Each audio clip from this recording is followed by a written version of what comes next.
अस्सलामुअलैकुम दोस्तों, आज हम एक ऐसे टॉपिक पर बात करने जा रहे हैं जो ना सिर्फ पॉलिटिकल सर्कल्स में बल्कि आम आवाम में भी बहुत ज्यादा डिस्कस होता है।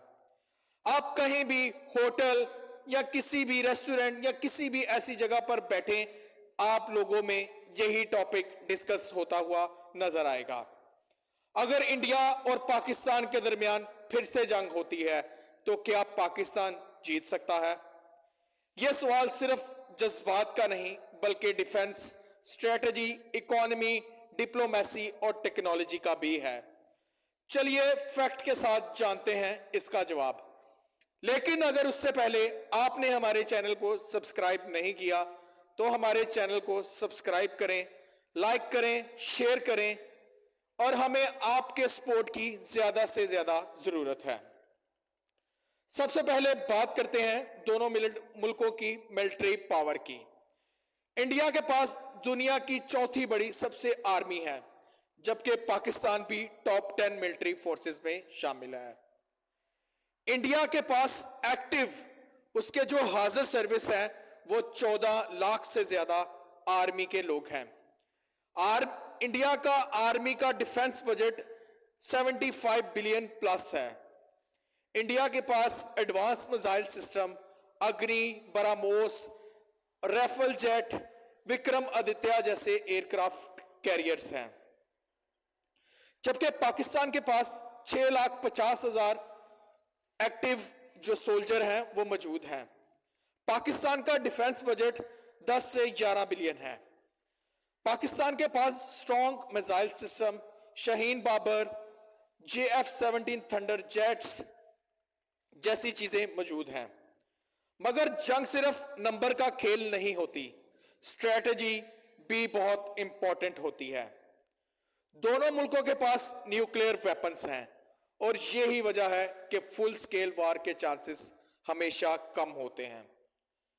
इंडिया के पास एस्टिमेटेड तकरीबन 160 से ज्यादा न्यूक्लियर वेपन्स हैं, जबकि पाकिस्तान के पास 170 से ज्यादा स्ट्रेटेजिक न्यूक्लियर वेपन्स मौजूद हैं। अगर किसी भी तरफ ने न्यूक्लियर वार स्टार्ट की तो नुकसान सिर्फ एक तरफ का नहीं होगा, बल्कि दोनों मुल्कों के साथ पूरे साउथ एशिया का फ्यूचर तबाह हो सकता है। अगर कन्वेंशनल वार होती है तो क्या हो सकता है? शॉर्ट बॉर्डर स्क्रमिश जैसे 2019 बालाकोट, यह लोकलाइज्ड होती है और पाकिस्तान का रिस्पांस उस वक्त काफी एक्टिव था।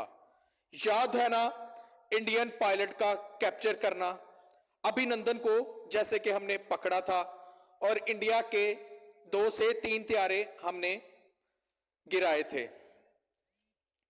फुल स्केल वार, यहां पे इंडिया के पास एडवांटेज हो सकता है due to size and resources, लेकिन पाकिस्तान की strategic depth and battle hardened army किसी भी एग्रेशन का मुकाबला कर सकती है।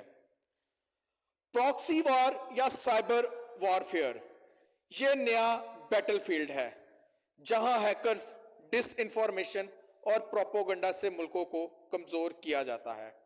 इसमें दोनों मुल्क इस टाइम पे बहुत एक्टिव हैं।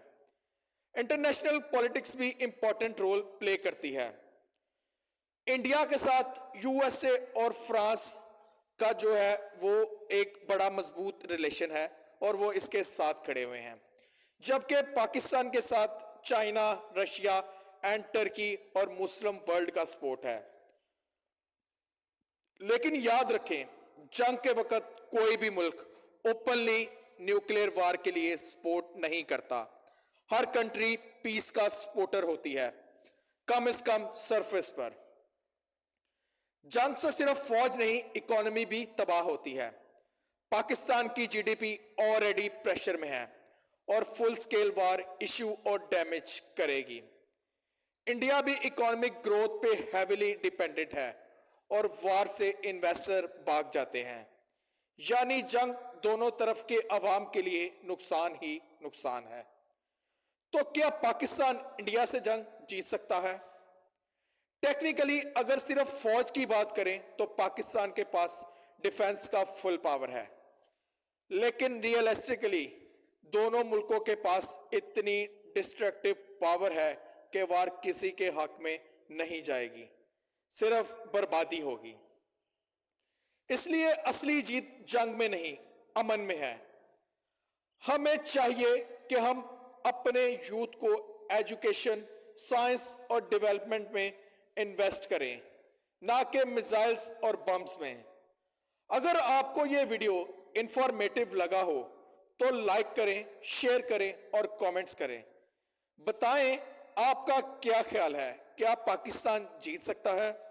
और हाँ, चैनल को जरूर सब्सक्राइब करें for more such deep analysis. Allah Hafiz.